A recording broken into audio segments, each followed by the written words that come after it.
Hi everyone. Thank you so much for the love and support since we launched Origins Africa podcast in May, just this last quarter. We see your reviews, tweets, comments, and even emails. Thank you for your kind feedback. They really mean a lot. And that's why on this new episode and the next few, we'll be exploring some adjustments. Following a few commentaries received, we're currently exploring keeping the length of each episode under 1 hour, ideally maximum length of about 45 minutes per episode. So we'll be splitting our guest interviews into multi-episodes.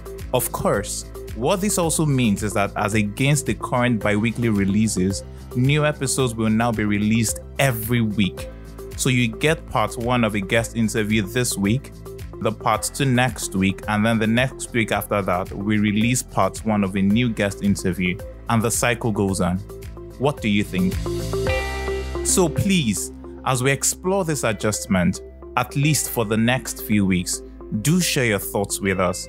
Kindly let us know if you'd like us to maintain this adjustment of multi-episodes per guest interview to keep each episode under 1 hour, or if we should revert to what we had before. You can send us a message on Twitter and Instagram at OriginsAF, a message on Facebook at Origins Africa, or email us at originsafricapodcast@gmail.com.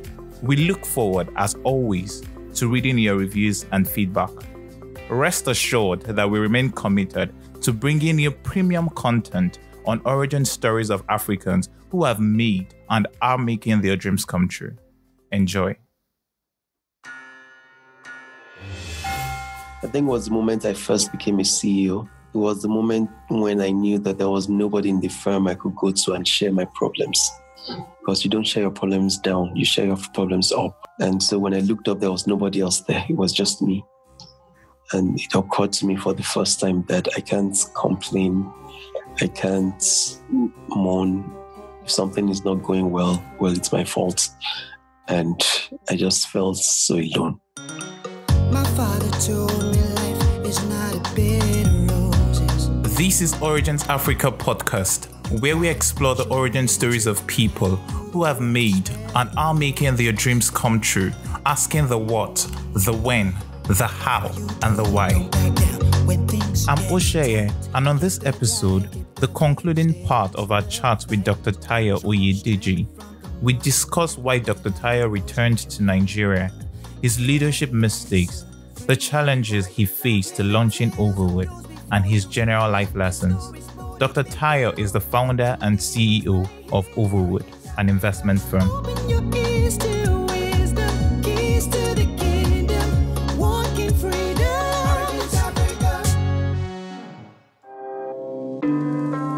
It's 2010, and Dr. Taya Oyedeji had just completed his MBA program at Oxford University. He had received several job offers from organizations across Europe and North America, but he chose to return to Nigeria. I chose to return to Nigeria because the firm, remember when I left Nigeria earlier, the firm that I worked with, that was a small business and I wanted to learn how to run a business, had now grown to be a huge multinational business.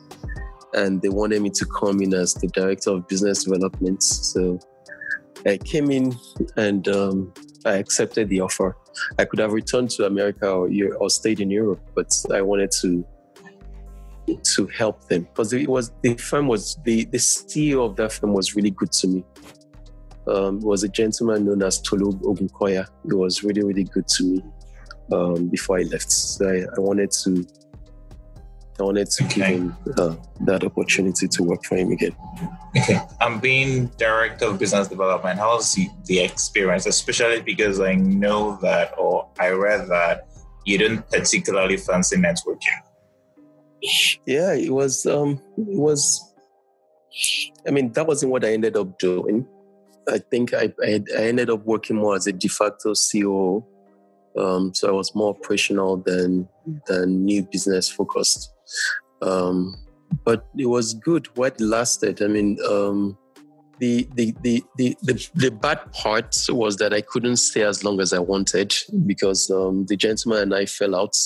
I think I think the biggest thing was that you still remember the Tyre of 2003, and then I was the Tyre of 2010 or 2011. You know what I'm saying? I wasn't his boy anymore necessarily. I was now a fully formed man that had different opinions from him, that wanted to take things in some different directions. And that didn't go over well. So I ended up leaving the firm and moving back into financial services for a while. Then one day, while I was working in at the bank, I got a call to come and head another business in the same industry as his. I think the key driver of that was the work I had done for him and the reputation I had built working for him. So there's no way you can divorce my story from his story. So I'm really, really grateful for the opportunity I had to work for that firm. Okay. So I went on to become the CEO of Stockholm Media Perspective. I was part of the people that led. So at the time I joined, the was in the process of being acquired by a French multinational, a French multinational firm known as Publicis. So I was part of the group that led the M&A process, the merger and acquisition process for that acquisition. And it was great. We did some really good work in Nigeria. We grew the bottom line of the company significantly. Yeah, I think I read that it was you grew it 300 times in 3 years. Yes, 300%, about 4 times in 3 years. Okay. Yeah. And what it proved to me was that some of the principles that I had known, some of the values that I was talking about, that they actually work in the real world. Sometimes you think that principles like just caring for your employees, being a good person, looking out for the firm that you work for, being more invested in the lives of the people than just having them as employees, and working with processes rather than just managers. That is just theory. But that firm gave me the opportunity to prove that those things actually work in real life. And I'm immensely grateful to Mr. Shobanjo and Mr. Woshika for giving me the opportunity. How did you hear about the opportunity? I just got a call out of the blues. Somebody just called me and said, "We've heard about you, would like to talk to you." I think a lot of times at the very senior level, it's not usually about applying for jobs anymore. You build a reputation and your reputation goes ahead of you. So I was at home chilling, and then somebody calls me and says, there's a headhunter that wants my number. Should he give the person my number? I said, yes. So they gave the person my number, and the person called and said, there's a position open for the CEO of this firm. I would like to talk to you about it. Like, yeah, why not? Yes. Okay. At the very top level, usually that's how it happens. Was this your first CEO experience when you took up the offer? Yes, it was. Yes. How was it? What were your challenges? How was the experience? Yeah, I think the biggest challenge, or the initial challenge, was understanding that you're not the leader until you become the leader. And you don't become the leader just because you're named as the leader. So when I first joined, there was this gentleman that was the de facto leader of the firm, right? So I would give an instruction, and I would notice in the meeting that people would look at him, and then when he nods, they'll be like, okay, sounds like a good idea, because he had been there for 15 years, right? Okay. And so with time, I learned that they trusted him because he had looked out for them in the past. And if I was going to be the leader of the firm, I had to work with him to understand that I'm also interested in their well-being, just the same way that he is. So a lot of people get a chance to lead, and instantly they think, I've been made the CEO and everybody must do what I say, otherwise blah, blah, blah. I think you must earn the trust of the people. And it's only after you've earned their trust that they will willingly let you lead them, right? You can't lead people unless they allow you to lead them. So it was good learning that. So how did you eventually navigate that? Yeah, it was more about showing people that. Okay, so remember I used to work for their competitor. Yes. Right? So there was still a lot of, is this guy coming from a competitive firm to change our culture, to destroy the things that are good about us and make it more like them? Is he, like in every industry, there's a lot of skepticism or a lot of antagonism between different, between competing firms. So I first had to win them over that. Guys, I'm now 100% on your side. I don't have any vestige of of love for the people I used to work with. I'm 100% yours. So that took a while, but more importantly, like how long? Not too long. I mean, about 3 months. Okay. Yeah. And then after a while, I had to also show them that the new things I'm bringing actually work.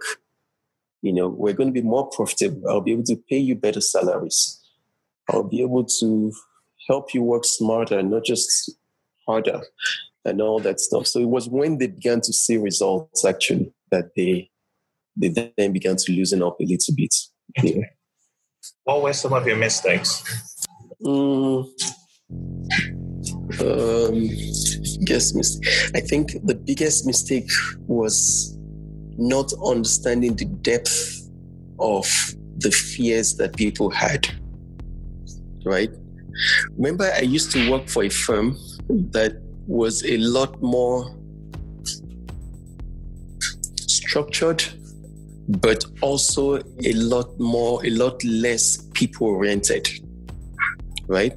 So when I came in, they thought that was who I was, and that it was just going to be structure and no quote unquote love. You see what I'm saying?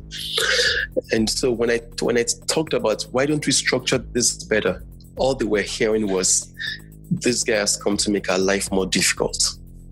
So it took me a while to understand that they weren't just listening to my voice, they were also interpreting everything I was saying in line with where I was coming from. Right? So if you think about, let's think consulting, for instance. So McKinsey would be a very, very structure-driven firm, while Bain is a lot more loose and more fun place to be. So imagine that the COO at McKinsey was hired to run Bain. What's going to happen is that the people at Bain will be like, hey, don't bring McKinsey structure here because we love the way we work. It's a lot more stress-free. It's a lot more fun. We just want things to come. So everything he says that seems to be about structure would sound like he's trying to turn us to McKinsey. So yeah, that was the biggest mistake I made, not understanding that they weren't just hearing my voice for a while. They were hearing the voice of the firm I was coming from. And that took a while to win them and say, oh guys, I'm on your side. I love the way you work. I love the human relations. I love all this stuff. And that's never going to change. The DNA of this firm is never going to change. Was there anything you needed to do particularly? Or it was basically the results that eventually won out? Yeah, the results, and then I made it more fun. I mean, I was like, yeah, you guys want us to have fun? Let's do it. I'm all about fun. Let's do it. As long as we get the job done. Let's have a party every weekend.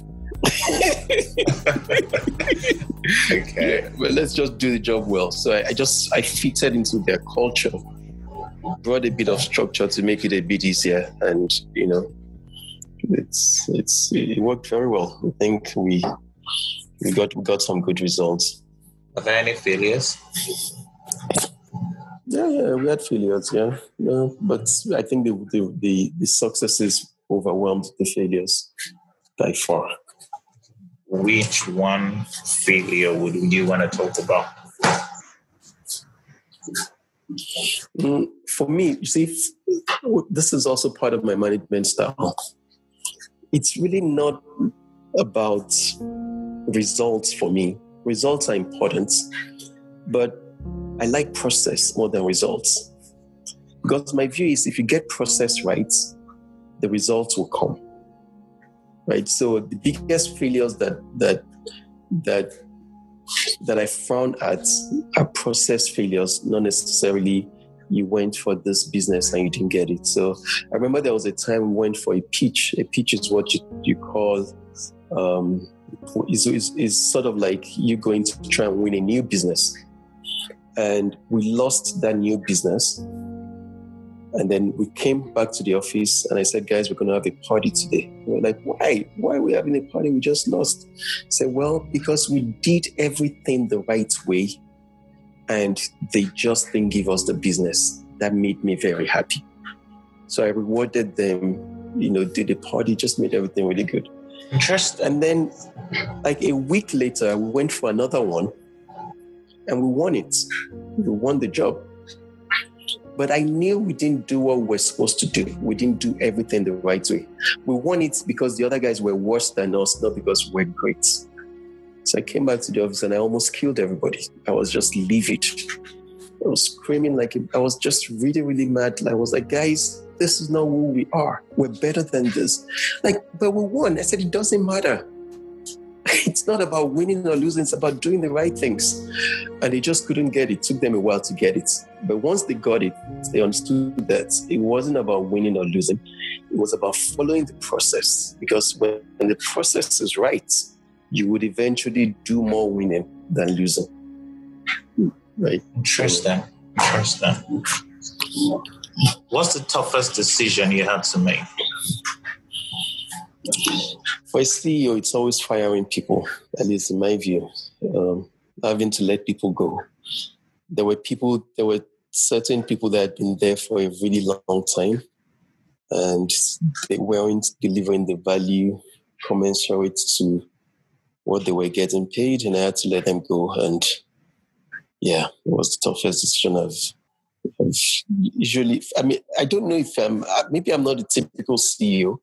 But for me, it's always a really painful process to let people go. Always, even till dates. I've never been able to become cavalier about firing people. I see other CEOs that are like, well, they have to go. But for me, it's just always a gut-wrenching decision to let people go. Okay. So come May 5, 2016, you decide to resign and retire early. Yeah. What prompted this?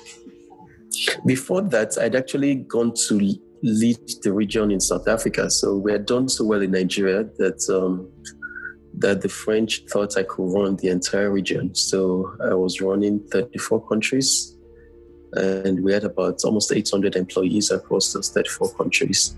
So I had to move to the South African office to run that. So I actually decided to leave because South Africa was just a tough place for me to live. My family wasn't there. It was really far from home. It was just really, really tough. So if I had stayed in the Nigerian office, I probably wouldn't have left yet. So I think it was just the disconnect of being alone in South Africa and and all that stuff. Yeah. Okay.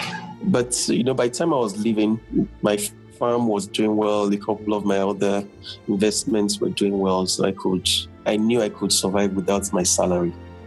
I knew I didn't need to work anymore. So that made that decision a bit easier. It was in the course of Dr. Taya's retirement that Overwood was birthed, as covered in the first part of our chat with him. So, Overwood had a soft launch to a select group of people in December 2019.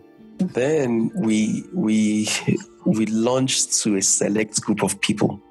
We called them Overwood Pioneers, about 100 people, on December 15. We wanted to take the first 2 weeks between December 15 and January 1st of 2020 to test our models, to be sure it was going to work. So 100 of these guys invested with us on December 15th. And then on January 1st, we opened our doors and it's just been amazing. I think I've been amazed at how well Overwood has been accepted by people all over the country. So, but Overwood is not a Nigerian firm. We're not focused on Nigeria. We're just starting in Nigeria. We're already looking at some options for moving into Kenya. And then after Kenya, we'll do Ghana. But our goal is to eventually be a Pan-African fund within 4 or 5 years. That's great. What were the challenges in setting up Overwood? Was it just defining the strategy, or were there some other challenges aside defining the strategy? Yeah, I mean, there were challenges around building the team, making sure the technology worked. I remember on the 15th, the very first day, we found out that our email technology didn't work, so people couldn't verify their accounts. Wow. Yeah. So yeah, but it's been a learning process. I think we've done really well. I'm grateful to God. I think I've been shocked at how well we've done, to be sincere, because I didn't think that the firm was going to do as well as we've done right now. But I think the future is more brighter. Despite COVID, we've done really well. Yeah, despite COVID, That's great. Despite COVID, I think people compare us to others and they see the value we bring, right? Because I think it's all about value. We're very deliberate about giving value to people. Let me give you an example. There was a lady who called Overwood to make a withdrawal from our accounts during COVID. Her father had gotten sick, right? So what happened was, and we have a very elaborate withdrawal process. Why? The entire goal of Overwood is that you would never lose your money. So the one place where you can easily lose your money is withdrawal. So when you initiate a withdrawal, a physical person will call you to confirm a few details, just to be sure that you're the one that's actually making the withdrawal. So when we called her, we found out that she was having some problem with her account, with this. Her dad was in the hospital with COVID, and she needed to pay the bills. So our system is intentionally stupid, right? You can't just override it, right? There were things we needed from her that we couldn't get. So what I said was, this is what I'm going to do. Intentionally stupid. Okay. Yeah. What I said was, I will send you the money from my own account. The money you need to pay your daddy's bill. And when we sort everything out, Overwood will pay me back from your account. Because she was in the hospital, she needed to pay for it. So I sent her the money. She paid her father's bills. She took care of him. When she was in a better state, she called me and sorted everything out, and then she paid me back. Right, that's Overwood.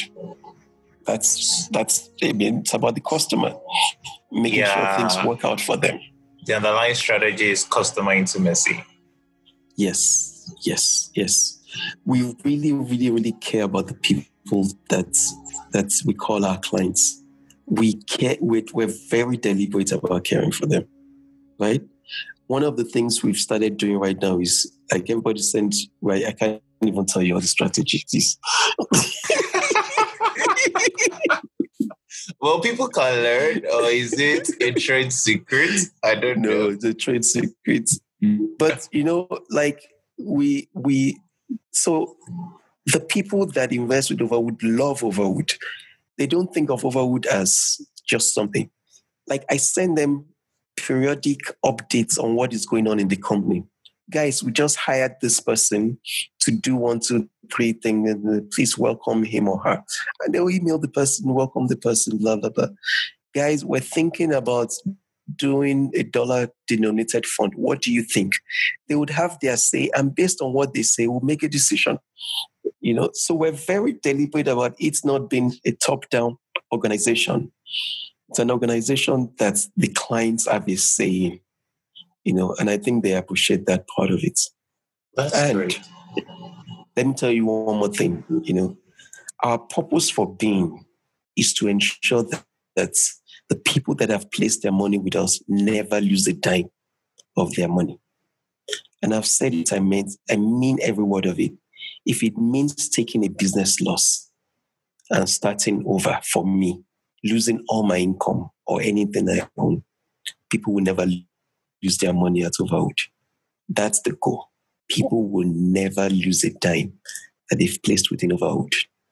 It's because for us, we're not, like this year, we're not going to make a dime in profits. I know, I already planned it. We plan not to make a profit this year. From the beginning, that was the plan. 2020, we will not make a profit. Because the goal of this entire business is not to make a profit.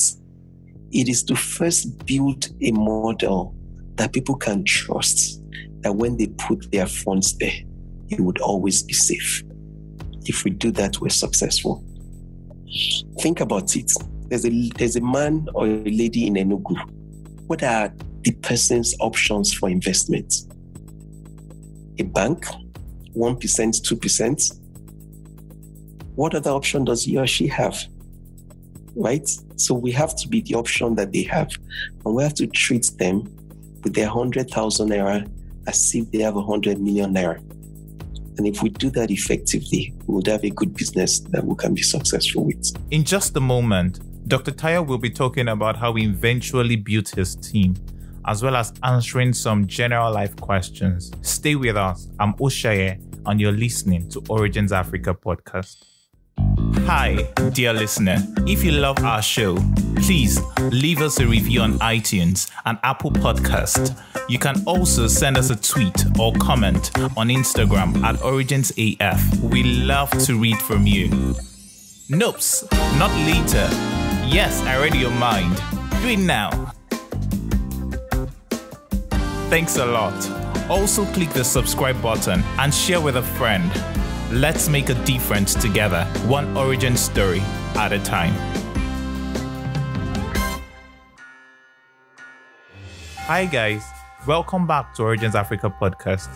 So we've just heard from Dr. Tyre the purpose of Overwood, to ensure that people never lose their money. But how did Dr. Tyre eventually build his team? That's another interesting part of Overwood. Overwood, we're very focused on what you can do, not what's in your CV, right? So Esther, for instance, is our customer relationship manager.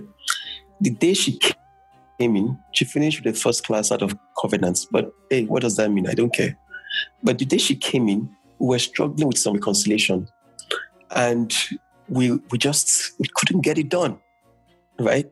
So what I did was, I said, guys, remove all the names and identifiers, replace the names of people with their numbers and just a masked identifier. Give it to Esther. Let's see what she can do. She had come for the interview. I said, well, we don't have time for an interview. We're busy working. This is the work we're struggling with. Solve it. So she took it. She solved it.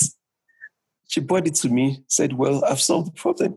I looked at it. I was like, problem solved. Can you start tomorrow? She was like, what? Interesting. Mirroring your experience then at Citizen Bank.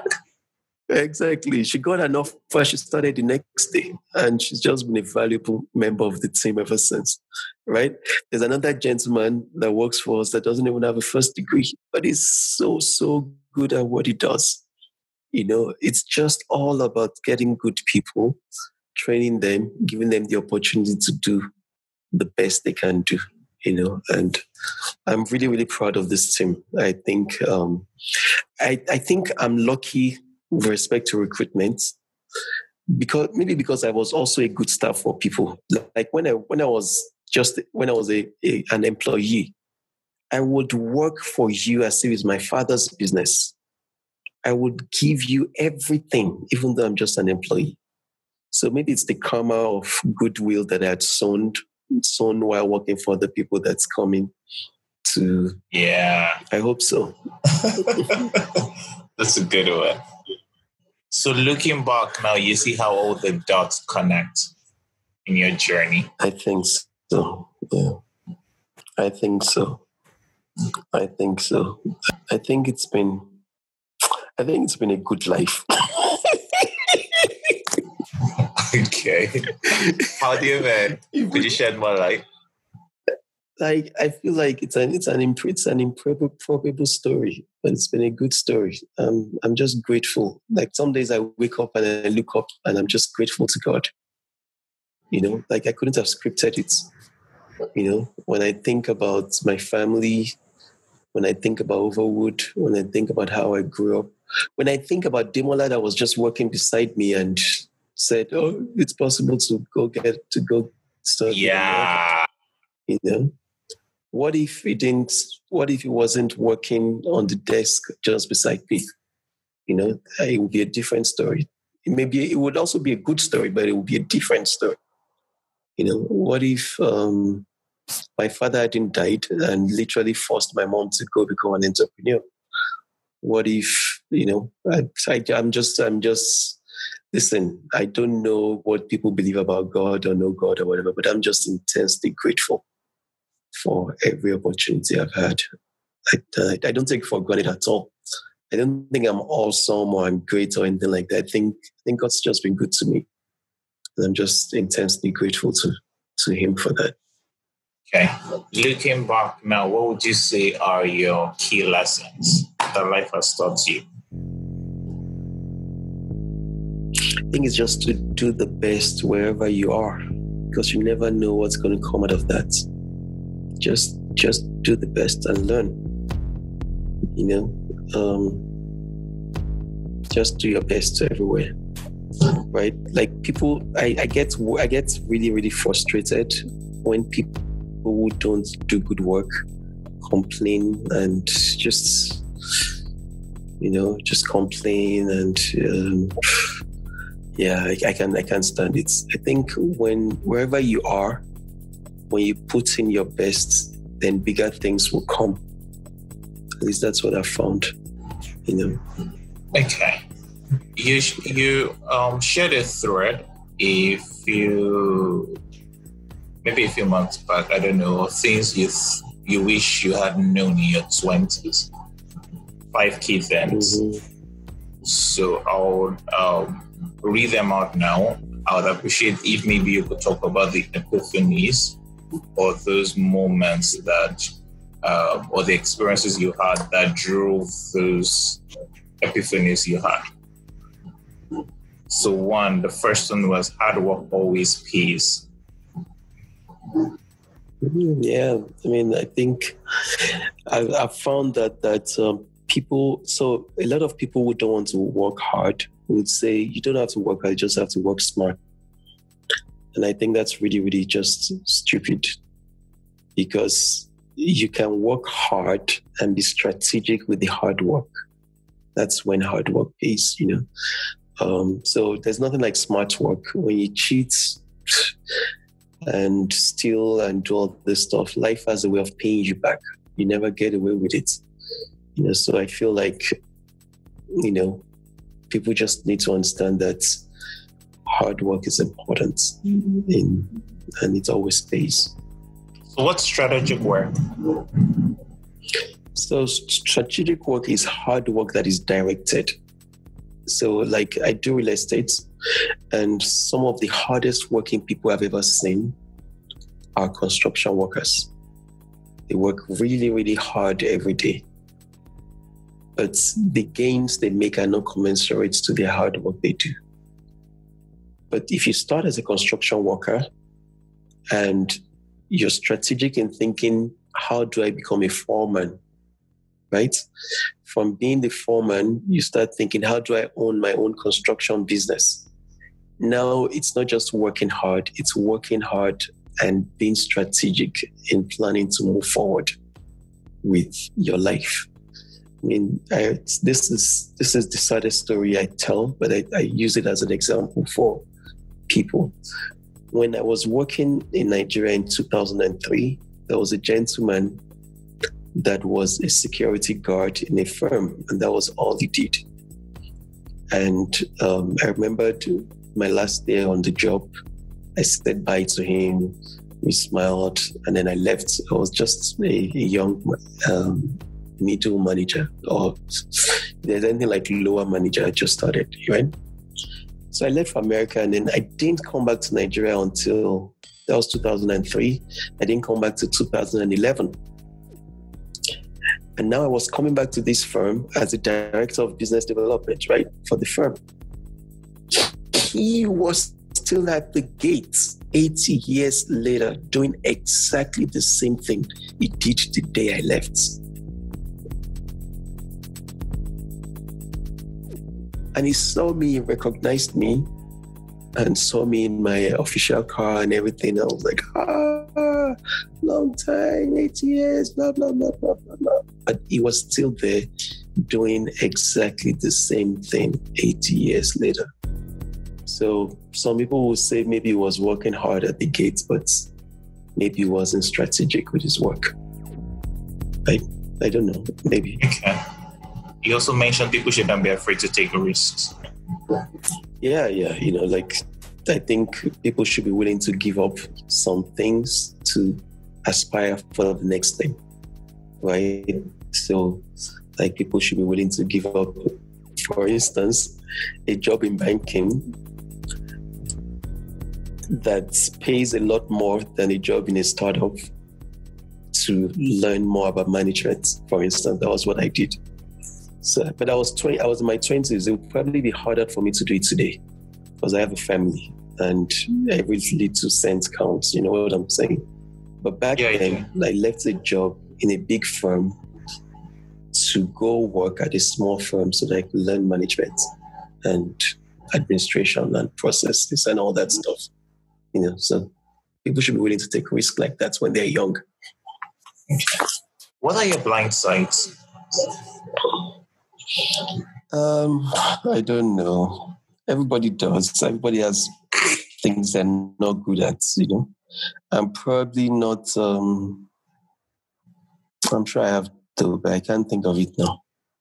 Okay. So, but it would be good to say once so that people can know that, Not Superman, no, you're not. Exactly. Maybe I'll come back to it. You can think on it. So what are your fears today? Or your insecurities today? Yeah. Today, they're not as many as they used to be, right? Like if you're growing up poor and you see a lot of people have things that you don't have, you grow up with a lot of insecurities. But when you become quote unquote successful and you stop caring about things like that, if you're wise, like some people become successful and then they begin to pack on debt so they could buy this expensive car, buy that, and make up for things that they didn't have when they were younger. I'm lucky that I am not like that because I really don't care what you think about me anymore. I find that very interesting. I really don't care, so that used to be, I think what I'm saying is that used to be a big fear, what people thought about me. But now I think that's gone. So my fear right now would be maybe not being there to take care of my family or not achieving some of the big goals that I have. I have a couple of really, really big goals to achieve in the next 5 years. So maybe not being able to do that. That's why. Are you sure of you? They're big. I can't share them. They're too big. Okay. No, I probably can. I can share one of them.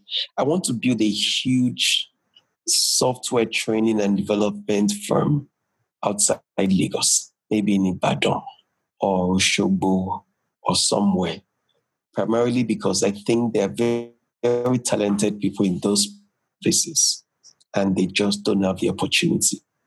So but I'm not talking of a small, I'm talking about a global player software development firm. And I will build it if it's the last thing I do. God help me. Amen. What have been your most alone moments in your journey? Most alone, I think. The moment you felt most alone. Yeah, I think it was the moment I first became a CEO. It was the moment when I knew that there was nobody in the firm I could go to and share my problems. Because you don't share your problems down, you share your problems up. And so when I looked up, there was nobody else there. It was just me. And it occurred to me for the first time that I can't complain. I can't moan. If something is not going well, it's my fault. And I just felt so alone. How But, did you handle it?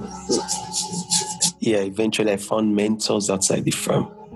So people that had been running multiple firms or businesses for a long time, but weren't connected with my firm. So I could go to them and say, this is what I'm going through, blah, blah. And they're like, no, it's not the end of the world. I went through that in 1986. This was what I did, blah, blah, blah, blah. So that helped.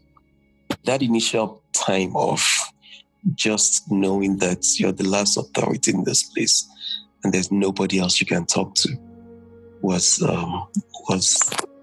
lonely for a while.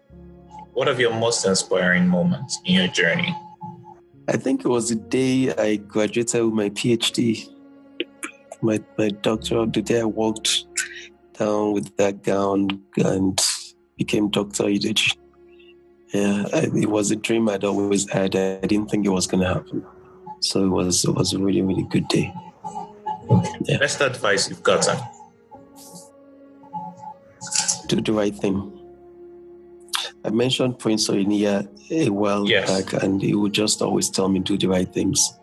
Like, don't worry about what everybody else is doing. Just do what you know to be right, and everything's going to be okay. What are your daily habits and practices that have helped you? Helped me. I always look to improve. So, for example, Overwood is just 6 months old, and we've already rebuilt our website entirely. Right? The first one was good. Everybody thought it was great, but I thought it could be better. Like, so everything I'm doing, I'm always asking, how can it be better? And I think that helps a lot. What did you learn the hard way? Well, don't go beyond your limits. Yeah, I remember, I've talked about this a bit. I remember one day I was in Cannes, in France, south of France, and I was on a jet ski. And this is where you start knowing that no matter how people look outside, they can also be stupid, because this was really stupid. So I was on a jet ski and I saw a ship. Actually, it was like a cruise liner, right in the middle of the ocean. And I thought, why don't I just move close to it with my jet ski? Well, the thing is, nobody warned me that the more you move away from shore, the bigger the waves, and the more likely it is to capsize you.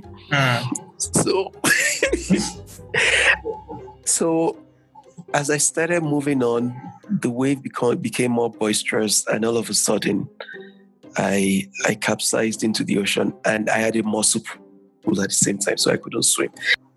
I couldn't even swim to the jet ski. And I just thought I was going to die. And I was like, wow, this is a really bad time to die. Like, bad time, bad place to die. And just when I started going under, some guy that was a lifeguard had seen me and was also on a jet ski. So he just came really, really fast, scooped me out of the water, put me on my jet ski, and actually drove the 2 jet skis all the way back to land. I was like, what in the world are you doing here? This is so far from where you're supposed to be. And and the guy looked at me, French guy, said, bro, I just saved your life. And I was like, yes, you did. You just absolutely saved my life. And when I think about it, I'm like, I could have left, my kids were probably 7 and 9. Like, that was really stupid. I could have left them forever. So don't go beyond your limits. I think that's okay. Yeah. Would you ascribe your success to your skills, hard work, talents, or to luck? I'll say both. I'll say that I've worked really hard, but I've also been favored, and I've been. I don't like the word luck, but the providence has also been on my side. And I'll give multiple examples. Think about, I gave one earlier. Think about the guy that sat beside me and told me about the opportunity to study abroad. That was providence. That wasn't just, me being hardworking. There are just multiple points. I had met the corporate CEO for Africa at a conference in South Africa, and she was just impressed with who I was and what I'd done in the Nigerian business. And she was like, we need a managing director for South Africa for the region. And I think it's got to be Tyre. That wasn't because I was working hard. That was because I'd just been lucky to meet her, So I think hard work is very, very crucial and important. And when you keep doing the right thing, eventually you get quote unquote lucky. And that's when the big breaks come, So I'll say both. But, take out the hard work. Nobody gets lucky to become successful. You can't luckily become successful. You got to work hard, and then God, life, providence, the universe, or whatever you believe in can then add the final thing that makes you successful. If you were in my shoes, what question would you have asked yourself that I haven't asked you? Question I would ask myself. I would say, what are your thoughts around making Africa better? Okay. And what's your answer? I actually, in recent times, searching for a master's in public policy degree. Why? Because there's one aspect of public policy that I want to understand, global public policy. How in the world did the Jews get so much money from Europe, from Germany, Italy, and the Axis power after the Second World War, while all of Africa never got a dime for the Atlantic slave trade? Do you see what I'm saying? Yeah, I do. Interesting. So the Jews got paid for what they went through, which was horrendous. 6 million Jews dead in how many years and all that. So, but they got paid. And part of that payment was how they built the Israel of today, right? Because of the great injustice that was done to them during the Second World War. Well, from about 1627 or so till the 19th, 20th century, millions of Africans were taken from their homeland, and they became the workhorse that built a lot of Europe and America, and we never got a dime for it. That's one of the things I'd like to spend the rest of my life doing, exploring how to get reparation that will sort of help balance some of these injustices that we went through as Africans. Okay. Advice to the listeners? Advice to the listeners will be, guys, ladies and gentlemen, just understand that the world is open to you, right? As long as you're willing to do your part. And that, being good has its own reward. Because when you're good, life offers people opportunities to be good to you. And more importantly, that anything that you can think about and dream about and seek to achieve, if you're willing to work hard and do the right things, it's possible. So don't give up. Don't stop working hard. Don't stop believing. And the future is going to be brighter than today. Who would you like me to interview next? Dun, dun, dun, dun, dun. Origin Africa. Who should you interview next? There's a gentleman you should interview. His name is Feyolu Bodu. He was the MD of Insights Publicists. Good guy. Do you know your blind side now? Yeah. Yeah, I think my biggest blind side is sometimes I drive people too hard, right? Because I'm a very driven person, and it's easy to forget that everybody's not just as driven as I am. And so especially when I was younger, I would just keep going without remembering that sometimes you need to calibrate your space, your speed, to be mindful of the people on the journey with you. So nowadays that I'm a bit older, I've learned to slow down and just work with people until we're all on the same pace. That's Dr. Tyre Oyedeji. He is the founder and CEO of Overwood. Thank you for listening to our show this week. If you liked it, do leave us a review, a comment, and share with your friends. Tell a friend to tell a friend to tell a friend and to tell another friend. We would also love to read from you. So please do send us a tweet or leave a comment on Instagram at OriginsAF. You can also write to us at originsafricapodcast@gmail.com. Remember, do subscribe at wherever you get your podcast: Google Podcast, Apple Podcast, Spotify, YouTube, SoundCloud, amongst others.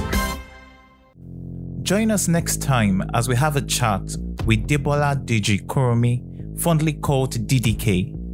She's the president and founder of Deborah Initiative for Women, executive director of Ideation Hub Africa, founder and CEO of Immerse Coaching Company, as well as the resident pastor, together with her husband, of the Baptizing Church in Lekki, Lagos. Our sound producer this week was Tumisha Jani, and the theme song was composed by Just Ritimi. I'm Oshaya, and you've been listening to Origins Africa Podcast. Bye for now. My father told me life is not a bitter